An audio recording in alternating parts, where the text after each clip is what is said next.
ఆయన మన నుండి ఏమి ఆశించట్లేదు, కానీ మన పూర్ణ హృదయంతో దేవుణ్ణి మనము స్తుతించే వరంగా, ఆయన నామాన్ని ఘనపరిచే వరంగా, ఆయనను ఆరాధించే వరంగా మనం ఉండాలని కోరుకుంటున్నాడు.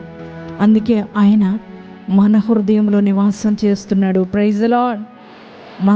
మన యొక్క హృదయాన్ని కోవిలుగా మార్చుకున్నాడు. అంటే గుడిగా, కోవెలు అంటే గుడి, చర్చ్, ఒక మందిరంగా మార్చుకున్నాడు. ఆయన మనలోనే ఉండాలనుకుంటున్నాడు. ఆయన మనలోనే నివాసం చేయాలనుకుంటున్నాడు. మనతోనే ఉండాలనుకుంటున్నాడు.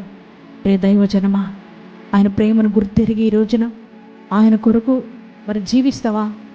ఆయనతోనే నడుస్తావా? ఆయన్ను విడవకుండా, ఎడబాయకుండా మరి జీవితాంతం ఆయన రాకడ వరకు ఆయనతోనే ఉండగలుగుతావా? ఈరోజు దేవుని ప్రేమ అర్థం చేసుకొని నువ్వు నడిస్తే దేవుడు నిత్య జీవానికి తీసుకుని వెళ్ళే వరకు ఆయన నిన్ను కూడా ఎప్పుడు కూడా ఎడబాయుడు, విడవక ఎడబాయక నీతోనే ఉంటాడు. మరి మనల్ని ఎంతగా ప్రేమించిన దేవాది దేవుణ్ణి మనం ఎంతగా స్తుతించాలి. ఏమిచ్చిన ఆయన రుణం మనం తీర్చుకోలేము.